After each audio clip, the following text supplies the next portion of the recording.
Welcome to the Billionaire's Choice. Subscribe and turn on notifications to enjoy more heartwarming stories of love and destiny. Let us know where you're watching from, and let's begin today's story. The world will applaud the fortune you build, but it will never see the name your heart whispers when the lights go out. The ballroom shimmered beneath thousands of crystal reflections, every polished glass and marble column glowing beneath warm golden chandeliers, as the city's most influential leaders gathered for the annual Legacy of Innovation Gala in downtown Chicago.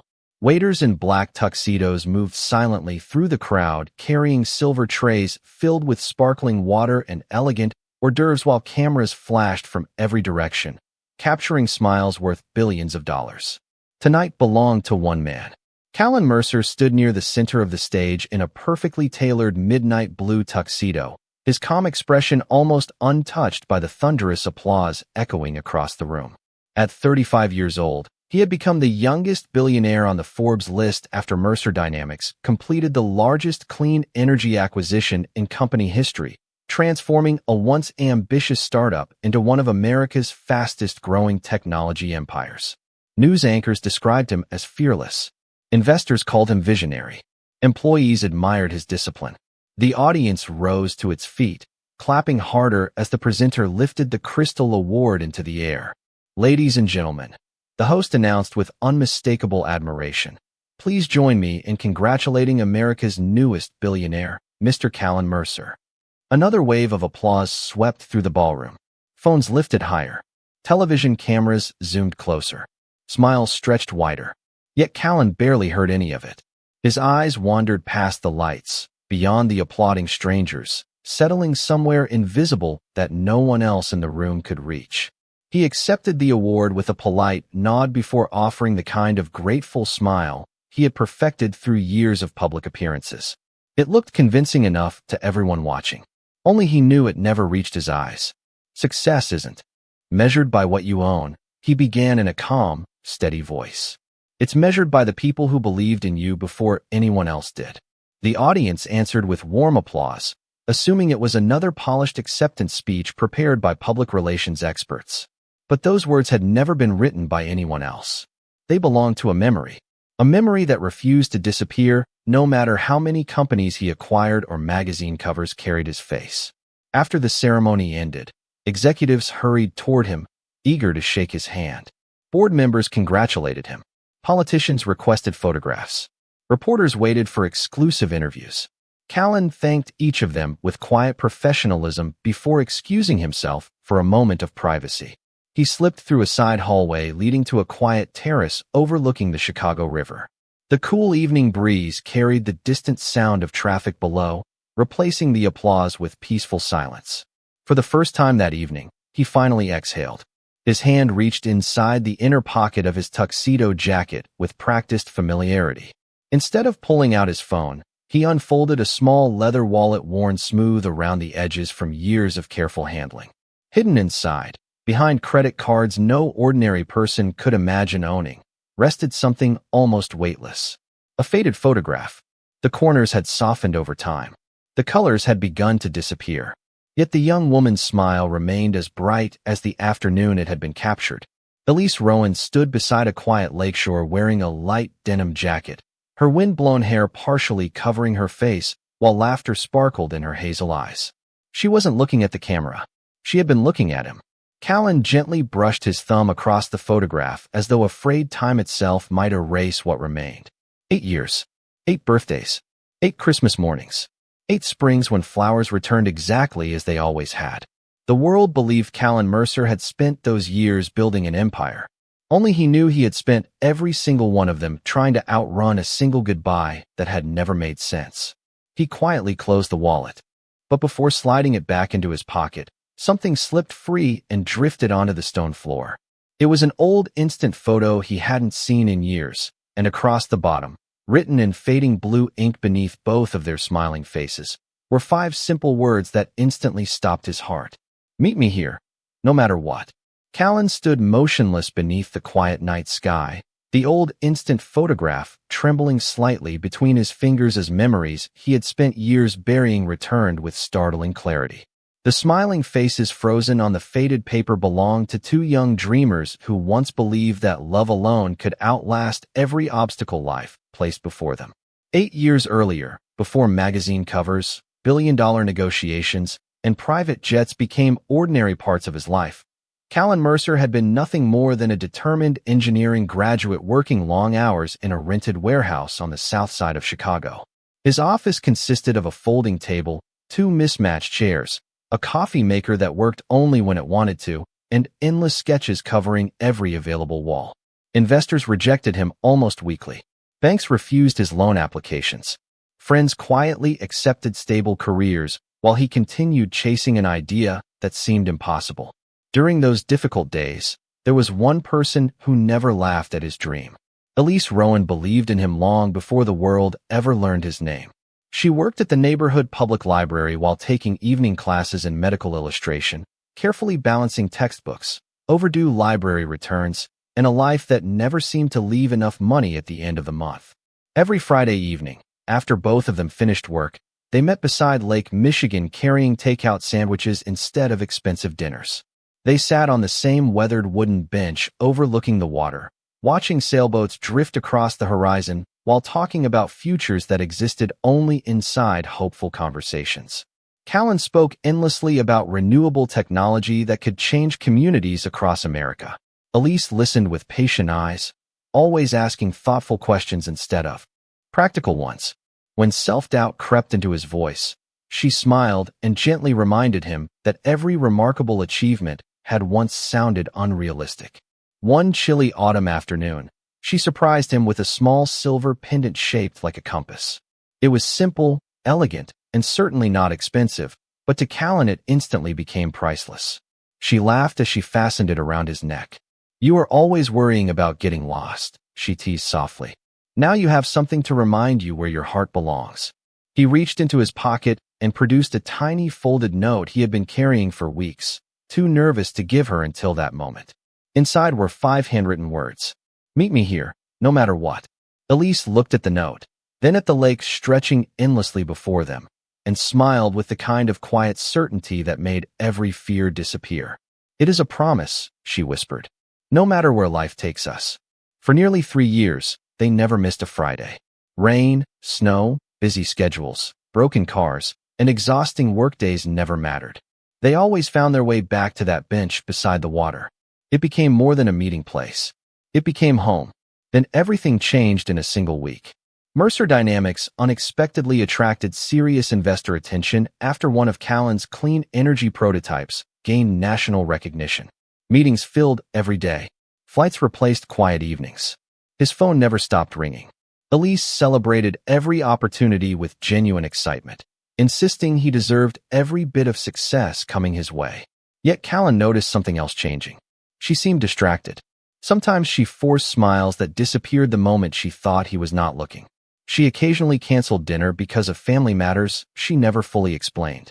When he asked if something was wrong, she always answered with the same reassuring words. "Everything will be okay." He believed her because he wanted to believe her. The following Friday, he arrived at their usual bench carrying a small velvet box hidden inside his jacket pocket. Inside rested an engagement ring he had spent nearly every dollar he owned to purchase. The sun slowly disappeared beneath the horizon, painting the lake with deep shades of orange and gold. 6 o'clock passed, then 7, then 8. The sandwiches grew cold beside him. The wind carried fallen leaves across the empty walkway. Elise never came. At first, he assumed traffic had delayed her, then perhaps an emergency. Finally, close to 9 that evening, his phone vibrated with a single message from an unknown number. It contained only one sentence. "Do not wait for me anymore. Goodbye." He stared at those words until the screen went dark, unable to understand how 3 years of unwavering promises could disappear inside a message that felt colder than the autumn wind surrounding him. What Callan never knew was that, less than an hour before sending those heartbreaking words, Elise had been sitting alone in a hospital corridor with tears quietly rolling down her face, clutching an envelope she believed would destroy every future they had planned together. The unanswered message became the dividing line between two different lives. For weeks after that cold October evening, Callan refused to believe the goodbye was real. Every Friday, without fail, he returned to the weathered bench beside Lake Michigan carrying 2 cups of coffee from the small cafe Elise loved. He always ordered hers exactly the same, with extra cream and just enough cinnamon to make her smile. The coffee eventually turned cold in the crisp Chicago air, but he left the second cup on the bench anyway, convincing himself that one day she would appear around the corner apologizing for a misunderstanding neither of them yet understood. Days became months. The seasons changed with quiet determination. Autumn leaves disappeared beneath winter snow, and frozen waves slowly surrendered to the warmth of spring. The city continued moving forward, but Callan remained emotionally frozen on the evening she never came. He called every phone number he had for Elise, but each one had been disconnected. He visited the public library where she had worked, only to discover she had quietly resigned a few days before she disappeared. Her apartment had already been rented to someone else. Even mutual friends could offer no explanation. It was as though she had simply vanished from the life they had built together. Eventually, there were no more places left to search. There were only memories. Those memories became fuel. Every painful question that never found an answer pushed Callan deeper into his work. He arrived at the warehouse before sunrise and often remained there long after midnight, surviving on black coffee and determination. Engineers who joined his tiny company noticed something unusual about their founder. He never raised his voice. He never complained about exhaustion. He simply worked harder than everyone else, as though slowing down for even a moment would force him to confront the silence waiting outside the office doors. Mercer Dynamics began attracting larger contracts. Investors who had once dismissed his ideas suddenly competed for meetings. New laboratories replaced the old warehouse. Talented researchers arrived from across the country. Every milestone made headlines. Every achievement expanded the company another step. Colleagues celebrated promotions with champagne, while Callan quietly returned home to an empty penthouse overlooking the Chicago skyline. The apartment was beautiful by every imaginable standard, with floor-to-ceiling windows, custom furniture, and artwork worth more than the house where he had grown up. Yet one room remained almost completely untouched. Inside a single wooden cabinet rested a small collection of objects the world would never value. The faded instant photograph, the handwritten promise, the compass pendant Elise had given him years before. Every Friday evening, regardless of where business required him to travel, he returned home before sunset. If he happened to be in Chicago, he drove alone to the same bench beside the lake. If work kept him in another city, he found the nearest flower shop and purchased white lilies, Elise's favorite. He instructed his assistant to have identical flowers delivered every Friday morning to the lakeside memorial garden near the bench where they had shared countless dreams. No card, no signature, only fresh flowers arriving with quiet consistency year after year. Employees began telling stories about their mysterious founder. Some believed he had devoted his life entirely to business because he had never fallen in love. Others assumed he simply preferred solitude. Gossip magazines occasionally linked his name with actresses, entrepreneurs, or socialites photographed standing beside him during charity events, but every story quietly faded because none of them were true. Invitations to exclusive vacations, elegant galas, and private dinners arrived almost daily. He politely declined nearly all of them. Success filled every corner of his calendar, yet no accomplishment ever reached the place inside him that still belonged to Elise Rowan. One rainy afternoon, nearly 7 years after her disappearance, his longtime chief financial officer entered the boardroom carrying a stack of acquisition documents. After reviewing the final page, she smiled warmly and said, "Congratulations, Callan. You finally have everything you dreamed about." He looked through the rain-streaked glass toward the distant shoreline, where Lake Michigan disappeared into gray clouds. A quiet smile crossed his face, but it carried no celebration. "No," he answered gently. "I built everything I dreamed about. The one thing I truly wanted is the only thing I could never replace." His words lingered in the silent boardroom long after the meeting ended. That same evening, as another bouquet of white lilies rested beside the familiar lakeside bench, hundreds of miles away a woman stood outside a modest rehabilitation clinic in a small Wisconsin town, adjusting the sleeve of her worn sweater before helping an elderly patient into a waiting shuttle.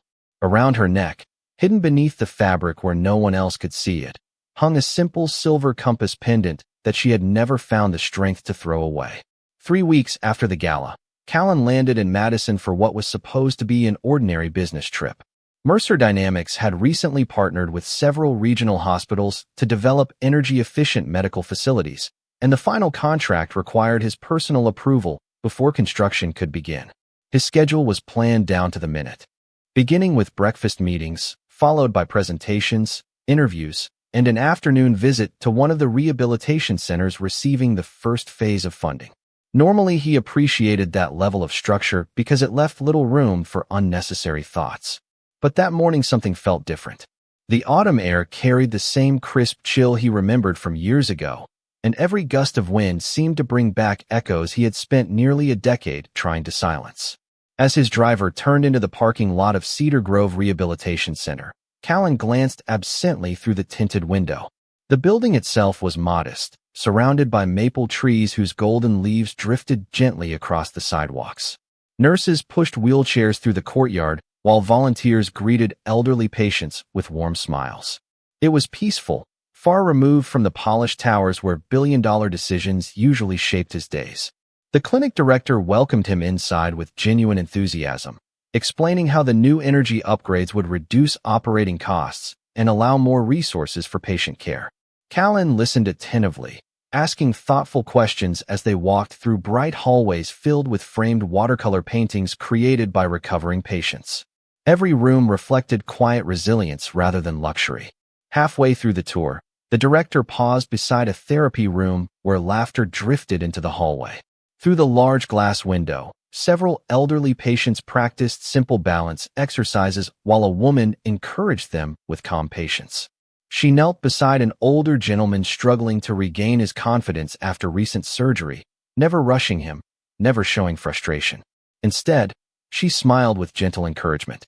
"One more step, Mr. Daniels. You are stronger today than you were yesterday. That is what matters." The voice reached Callan before her face did. Something deep inside him tightened without warning. Familiar. Impossible. He stopped walking. The director continued speaking about rehabilitation programs, but the words faded into distant noise. Slowly, almost afraid to breathe, Callan looked through the glass again. The woman turned slightly as she adjusted the elderly man's walker. Sunlight from the nearby window caught the side of her face. Time seemed to stand perfectly still. The years disappeared. The expensive suit, the executive title, the fortune, the cameras, every accomplishment simply vanished. There was only one name left in his heart: Elise. His pulse quickened as disbelief washed over him. Her hair was slightly shorter than he remembered, and a few delicate lines around her eyes hinted at years neither of them could reclaim. She wore simple navy blue medical scrubs instead of the sweaters she once loved, and there was a quiet maturity in every movement that had not existed when they were young. Yet nothing could hide the kindness that had first made him fall in love with her. She laughed softly after Mr. Daniels completed another careful step, clapping with genuine excitement as the other patients joined in. The sound was exactly the same. 8 years had not changed it at all. Callan instinctively took one step toward the therapy room before stopping himself. Questions collided inside his mind faster than he could answer them. Why was she here? Why had she disappeared? Why had she never reached out? Was she happy? Was she married? Did she ever think about him? The clinic director noticed his sudden silence and smiled. "She is one of our best rehabilitation specialists," she said proudly. "Elise Rowan has been with us for almost 7 years. Patients absolutely adore her. She has a remarkable gift for helping people believe in themselves again." 7 years. The number struck him harder than anything else. Almost exactly the same amount of time he had spent searching for reasons that never came. Before he could ask another question, one of the patients called Elise's name from inside the room. She turned toward the hallway, carrying a clipboard against her chest. For a single breathtaking moment, her eyes met his through the glass. The smile on her face disappeared instantly. The clipboard slipped from her hands, scattering papers across the polished floor. Neither of them moved. Neither of them spoke. Across the silent hallway, separated by nothing more than a sheet of glass and 8 years of unanswered heartbreak, two people who had never truly stopped loving each other found themselves staring into the past that had suddenly become real again. The papers remained scattered across the polished floor, but neither Callan nor Elise seemed to notice them. Around them, conversations softened into curious whispers before the clinic director quietly excused herself, sensing that something far more important than a business meeting had suddenly unfolded in the hallway. Elise bent down first, gathering the loose pages with hands that trembled ever so slightly. Callan instinctively stepped forward to help, then stopped halfway, uncertain whether he still had the right to stand beside her. When she finally looked up again, her hazel eyes carried the same warmth he remembered, but now they were shadowed by years of quiet sorrow. "Hello, Callan," she said softly, almost as though she had spoken his name every day in private. He searched her face for anger, regret, anything that could explain 8 years of silence. Yet all he found was exhaustion hidden beneath gentle composure. "I thought I would never see you again," he whispered before he realized those words had escaped him. A faint, bittersweet smile touched her lips. "I never stopped being alive." The answer pierced him more deeply than he expected. They walked together toward the small garden behind the clinic, away from curious eyes and busy hallways. Wooden benches surrounded a quiet fountain where colorful autumn leaves floated across the water. For several moments, neither of them spoke. The silence felt unfamiliar now, filled not with comfort, but with questions waiting too long for answers. Finally, Callan broke it. "Why?" It was only one word, yet it carried 8 years of sleepless nights, unanswered phone calls, lonely Fridays, and dreams that had refused to disappear. Elise lowered her eyes to the silver compass pendant hidden beneath the collar of her sweater. Slowly, she pulled it into the sunlight. It still shone despite its age. Callan stared at it in disbelief. "You kept it," he said quietly. "Every day," she answered. "Then why did you leave?" Her fingers tightened around the pendant before she reached into the pocket of her sweater and removed an old envelope whose edges had become worn from countless years of being opened and closed. Without speaking, she handed it to him. Across the front, in bold black letters, appeared the logo of St. Catherine Medical Center. Inside rested medical reports dated exactly 8 years earlier. Callan unfolded the first page, confusion slowly giving way to concern as he read unfamiliar medical terminology describing a serious heart condition discovered during routine testing. The doctors believed Elise required specialized treatment and extended recovery, with no certainty about how quickly she could return to a normal life. Several handwritten notes from specialists emphasized avoiding unnecessary physical and emotional stress while treatment plans were evaluated. He looked up, stunned. Elise nodded slowly. "I found out only 3 days before we were supposed to meet by the lake." Her voice remained steady, but tears quietly gathered in her eyes. "The doctors could not promise anything. They only told me that my future had suddenly become uncertain." Callan struggled to absorb every word. "Why did you not tell me?" She closed her eyes for a brief moment. "Because I knew you." He frowned in confusion. She continued softly. "Your company had finally found investors. Everything you worked for was beginning. If I told you the truth, you would have postponed every meeting, every opportunity, every dream just to stay beside me." He immediately answered without hesitation. "Of course I would have." A small tear escaped down her cheek. "That is exactly why I could not let you know." She explained how she had secretly accepted treatment at a rehabilitation program in Wisconsin after a charitable foundation offered financial assistance. She believed she would return within months after recovering, but complications extended the process far longer than anyone expected. During those difficult months, she watched newspaper articles celebrating Mercer dynamics and convinced herself that Callan was finally building the future he deserved. Every time she thought about contacting him, fear stopped her. She worried he had already healed. She worried reopening old wounds would only burden the life he had fought so hard to create. "So I kept choosing silence," she admitted with heartbreaking honesty. "At first for your future, later because I believed I no longer belonged in it." Callan looked down at the old medical reports resting in his hands. 8 years of anger, confusion, and heartbreak slowly unraveled into something entirely different. For the first time since that unanswered Friday evening beside the lake, he realized Elise had never stopped loving him either. She had simply believed that loving him meant walking away. Callan remained on the garden bench long after the afternoon sun began sinking behind the maple trees, the medical reports resting quietly in his lap, while everything he had believed for 8 years slowly gave way to a different truth. He had spent nearly a decade convincing himself that Elise had chosen a life without him. Now he understood that every lonely Friday, every unanswered letter he had written but never mailed, every bouquet of white lilies had existed alongside her own silent struggle to survive and protect the future she thought he deserved. Neither of them had stopped loving the other. They had simply been separated by fear disguised as sacrifice. Finally, Callan looked up and met her eyes. "You should have trusted me with the truth," he said gently. Elise nodded without defending herself. "I know." Her answer came without hesitation, carrying no excuses. "If I could relive that day, I would sit beside you on that bench and tell you everything." A quiet breeze carried golden leaves across the garden path. For the first time since seeing her again, Callan noticed the exhaustion hidden beneath her composed smile. Years of caring for patients had taught her how to comfort everyone except herself. "How is your health now?" he asked softly. A genuine smile finally reached her eyes. "Much better. The treatment worked. I still have regular checkups, but the doctors say I live a completely normal life now." Relief washed over him so suddenly that he had to look away for a moment. He had imagined countless endings to their story over the years, but hearing those simple words lifted a weight he had never learned to carry. Before leaving the clinic, Callan thanked the director for the tour and quietly requested that Mercer Dynamics increase its donation to expand the rehabilitation program. The director expressed sincere gratitude, assuming the generous decision resulted from the quality of their work. Only Callan and Elise knew the real reason. As he prepared to leave, he hesitated near the entrance. "Would you have dinner with me?" he asked carefully. Elise looked surprised by how ordinary the invitation sounded after everything they had just uncovered. "Just dinner," he added with a small smile.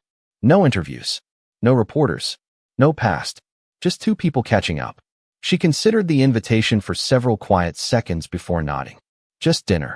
They met that evening at a small family-owned restaurant overlooking a quiet lake outside Madison.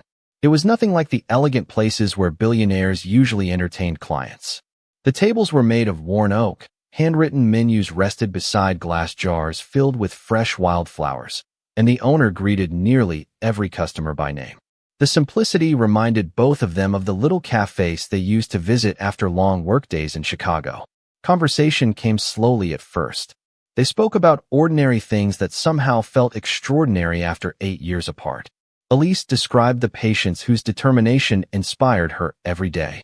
Callan admitted that despite building an international company, he still made coffee exactly the way she had taught him years ago. They laughed when they realized both of them still preferred the same blueberry pie they used to share every Friday evening. For brief moments, it almost felt as though time had folded gently back upon itself. After dinner, they walked beside the quiet shoreline as the last traces of sunlight disappeared beyond the water. Neither reached for the other's hand. There was too much history to rush and too much healing still ahead. Instead, they simply walked side by side, matching each other's pace as naturally as they once had. Eventually, Elise stopped near a small wooden dock. "Do you remember what you used to say whenever I worried about the future?" she asked. Callan smiled faintly. "One step at a time." She nodded. "That is how I have lived ever since." He looked across the calm water before answering. "Then maybe we should begin there again." She studied his face, searching for resentment that was no longer there. Instead, she found patience, something stronger than forgiveness because it asked for nothing in return. As they turned to leave, Callan noticed the silver compass pendant resting outside her sweater for the first time in years. Without thinking, he touched the matching compass that still hung beneath his own shirt, hidden from the world exactly as hers had been. Neither of them had ever stopped carrying the same promise close to their hearts. And somewhere beyond the peaceful shoreline, unseen by either of them, someone sitting inside a parked sedan lowered a camera after quietly photographing the reunion, immediately sending the images to an unknown recipient waiting hundreds of miles away in Chicago. The photographs reached Chicago before Callan did. Inside a sleek corner office overlooking the city's financial district, Victor Harlan leaned back in his leather chair as the images appeared one by one across his tablet. There was Callan smiling in a way Victor had not seen in years. There was the woman from the rehabilitation clinic walking beside him at sunset. There was the unmistakable silver pendant resting against her sweater. Victor slowly lowered the tablet, his expression tightening. As the executive vice president of Mercer Dynamics and the company's second-largest shareholder, he had spent years encouraging Callan to focus exclusively on expansion, acquisitions, and international partnerships. He admired Callan's discipline because it made the company stronger. But what he saw in those photographs threatened something far more valuable than quarterly profits. It threatened control. The following Monday morning, Callan returned to headquarters feeling lighter than he had in nearly a decade. Employees immediately noticed the subtle difference. He greeted receptionists by name, stopped to congratulate a junior engineer on a recent patent approval, and even accepted an invitation to join several department managers for coffee instead of eating alone in his office. The building itself seemed brighter, though nothing had changed except the man leading it. Shortly before noon, Victor entered the executive boardroom carrying several folders. "Congratulations on the hospital partnership," he began smoothly. "The board is impressed." Callan thanked him before reviewing the agenda for the upcoming shareholder meeting. Halfway through the discussion, Victor casually slid a glossy magazine across the conference table. The cover featured a grainy photograph of Callan and Elise walking beside the lake. The headline read, "Billionaire Executive's Secret Romance Raises Questions Before Historic Merger." Callan stared at the magazine without speaking. "Apparently someone recognized you," Victor said with practiced concern. "The media is already asking whether this relationship could become a distraction during negotiations." Callan quietly closed the magazine. "It is not their business." Victor folded his hands. "Normally I would agree. But investors become nervous when unexpected stories dominate headlines." He paused carefully before adding, "Particularly when the woman involved has no public profile and a complicated medical history that reporters may begin investigating." The room fell completely silent. Callan slowly lifted his eyes. "How do you know about her medical history?" Victor hesitated only briefly before recovering his composure. "Private investigators are thorough. We had to understand the situation before rumors damaged shareholder confidence." A calm expression remained on Callan's face, but something inside him shifted. 8 years ago, he might have accepted such behavior as the unavoidable cost of success. Today it felt deeply personal. "Her health is not a corporate matter," he replied quietly. "Neither is her life." Victor leaned forward. "Then allow me to be direct. Distance yourself now, and this story disappears within days. Continue seeing her, and every reporter in America will begin searching for every private detail they can find. Is that really the future you want for her?" The words lingered in the air long after Victor finished speaking. Later that evening, Callan drove to Wisconsin instead of attending an exclusive investor reception prepared in his honor. He found Elise finishing her shift at the rehabilitation center just as the last patients boarded their transportation home. She immediately sensed something was wrong. Sitting together beneath the same maple trees where they had first spoken after 8 years apart, Callan showed her the magazine without saying a word. Elise quietly studied the photograph before closing it. "I knew something like this might happen," she admitted softly. "Your world has always been different from mine." "It does not have to stay that way," Callan answered. She looked at him with quiet concern. "If staying in my life puts your company at risk, I cannot let history repeat itself." He gently shook his head. "History is repeating itself only if I choose fear over truth." Elise lowered her eyes, remembering the decision that had changed both of their lives years earlier. "I walked away once because I believed it would protect you," she whispered. "I cannot be the reason everything you built falls apart." Callan reached into his pocket and unfolded the old instant photograph that had survived 8 years beside his heart. Looking at the faded promise written beneath their younger smiles, he answered with calm certainty, "I spent 8 years building a company. I will not spend another 8 losing the woman I never stopped choosing." Across the parking lot, hidden behind the tinted windows of another waiting sedan, a camera lens quietly captured every moment once again. The annual Mercer Foundation Renewal Gala filled the restored historic theater in downtown Chicago with community leaders, medical professionals, teachers, volunteers, and business executives from across the country. Unlike the lavish corporate celebrations Callan had attended for years, this evening had been designed to honor ordinary people whose quiet compassion had transformed lives without expecting recognition. Large photographs displayed stories of rehabilitation centers, scholarship recipients, veterans, and families who had rebuilt their futures through community support. At the center of the exhibition stood a simple installation covered by a white silk curtain. No one outside Callan's closest planning team knew what waited behind it. Elise almost declined the invitation when it arrived. She worried the attention surrounding recent headlines would overshadow the purpose of the event. But Callan personally visited the rehabilitation center 2 days earlier and asked only one thing. "Trust me this time," he had said with a gentle smile. Those 4 words carried no pressure, only hope. She accepted. As she entered the theater that evening wearing an elegant navy blue dress that reflected her quiet personality rather than wealth, conversations briefly softened before returning to normal. There were no flashing cameras directed toward her because Callan had instructed the foundation to prohibit celebrity-style media coverage inside the event.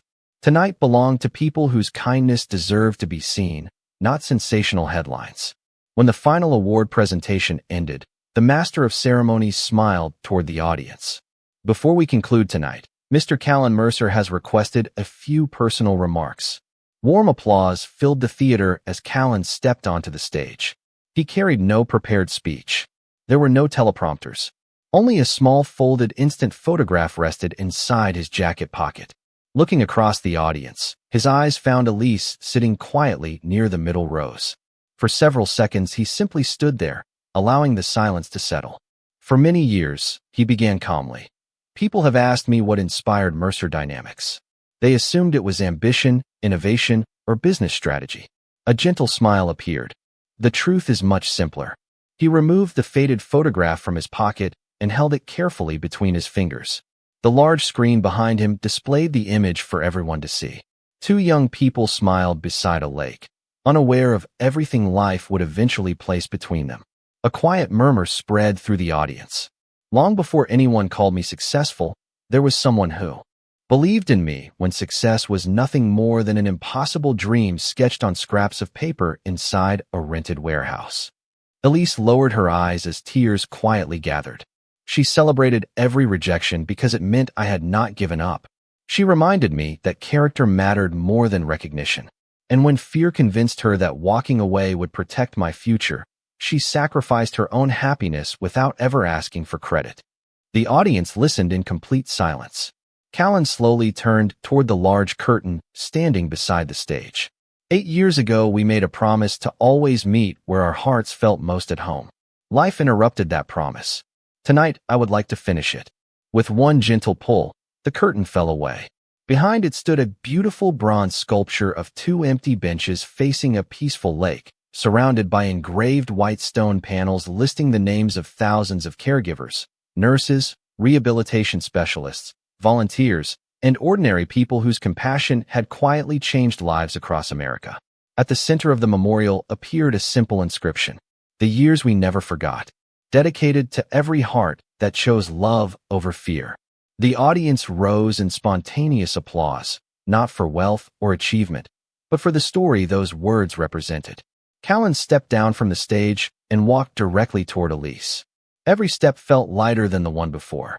Standing before her, he smiled with the same hopeful expression he had worn as a young man beside Lake Michigan years earlier. "I spent a long time believing I had lost the most important part of my life," he said softly. "Now I understand that love does not disappear. Sometimes it simply waits until 2 people are brave enough to stop running." Elise could no longer hold back her tears. "I am sorry I let fear decide for both of us," she whispered. Callan gently shook his head. "Then let courage decide what comes next." Without caring that hundreds of people watched, she reached forward and wrapped her arms around him. The theater erupted into warm applause as 2 lives separated by years of misunderstanding finally found the peace they had both been searching for. Standing quietly near the back of the auditorium, Victor Harlan lowered his eyes, realizing that every attempt to protect a company had failed against something infinitely stronger than corporate influence.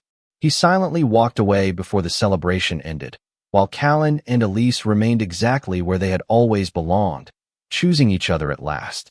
6 months later, the first warm Saturday of spring arrived with a gentle breeze rolling across the shoreline of Lake Michigan. The old wooden bench where 2 young dreamers had once planned an uncertain future had been carefully restored, surrounded by blooming white flowers planted by volunteers from the Mercer Foundation. There were no television cameras waiting nearby, no reporters searching for headlines, and no exclusive guest list reserved for powerful names. Instead, family members, close friends, nurses from Cedar Grove Rehabilitation Center, engineers from Mercer Dynamics, and patients whose lives had been touched by Elise's kindness gathered quietly beneath clear blue skies.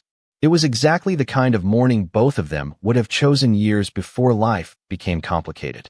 Callan stood beside the lake wearing a simple charcoal suit instead of the formal attire expected from one of the country's most recognizable business leaders. He looked peaceful in a way no magazine photograph had ever managed to capture. Success had once changed everything around him without changing the loneliness inside him. Now, standing only a few feet from the woman who had always been home, he finally understood the difference between achievement and happiness. Elise walked toward him carrying a small bouquet of white lilies, smiling with the quiet confidence that had slowly returned over the previous months. She had continued working at the rehabilitation center, refusing every suggestion that she leave the career she loved simply because she now shared her life with a billionaire. Callan never asked her to change. Instead, Mercer Foundation expanded its partnership with rehabilitation clinics across several states, creating scholarships and training programs for future therapists, nurses, and caregivers. Whenever reporters praised Callan's generosity, he always answered with the same words. The best ideas usually begin with someone who teaches you how to care. During the intimate ceremony, the officiant spoke only briefly before inviting the couple to share their own promises. Callan reached into his jacket and removed the same faded instant photograph that had remained beside his heart through every lonely year. The colors had faded even more, but the handwritten words at the bottom were still visible. "Meet me here, no matter what." He smiled as he showed it to Elise one final time. "I carried this because I never stopped believing promises deserve another chance," he said softly. "Today, I am not promising a perfect future. I am simply promising that whatever comes next, we face it together. No more silence. No more sacrifice made alone. Only honesty, even when life feels uncertain." Elise gently wiped away a tear before removing the silver compass pendant from around her neck. "You once told me that every journey begins with one step," she whispered. "I spent too many years walking in the wrong direction because I believed love meant protecting you from me. Now I finally understand that love also means allowing someone to stand beside you when life becomes difficult. I choose that future. I choose you." Instead of exchanging expensive jewelry designed by famous brands, they carefully fastened each other's silver compass pendants onto a single handcrafted chain created by a local artisan, joining the two pieces together as one keepsake that represented both the years they had lost and the years still waiting ahead. The guests applauded warmly as they embraced, not because a billionaire had married, but because two hearts that had remained faithful through misunderstanding had finally found their way back home. Later that afternoon, after everyone else had left, Callan and Elise returned to the quiet bench overlooking the lake. They shared coffee from the same neighborhood cafe they had loved in their 20s and laughed when they realized it still tasted exactly the same.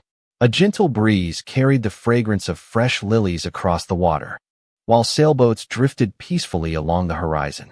Callan looked toward the restored memorial nearby, where visitors quietly read the inscription dedicated to ordinary acts of compassion. "Do you ever wonder what would have happened if we had never found each other again?" he asked. Elise smiled and gently squeezed his hand. "I think we would have kept looking without realizing it." He nodded thoughtfully. "Probably every Friday." They both laughed, the sound blending naturally with the waves touching the shore. As the sun slowly began its descent across the lake, Callan slipped the old instant photograph into a small wooden memory box they had brought with them. Beside it rested the folded medical reports, the handwritten promise, and the joined compass pendant's original chains. He quietly closed the lid before placing the box beneath the bench inside a weatherproof compartment built during its restoration, leaving behind a small piece of their story for no audience except themselves. Together they stood, hand in hand, walking slowly along the shoreline without rushing toward tomorrow because they had finally learned that the greatest fortune either of them would ever possess could never be measured by numbers, companies, or headlines. it would always be measured by the simple courage to return when love called them home. If you enjoyed this story, please like, share, and subscribe to the Billionaire's Choice. Every week, we bring you heartwarming stories of love, destiny, and life-changing decisions. Don't forget to turn on notifications so you never miss a new story.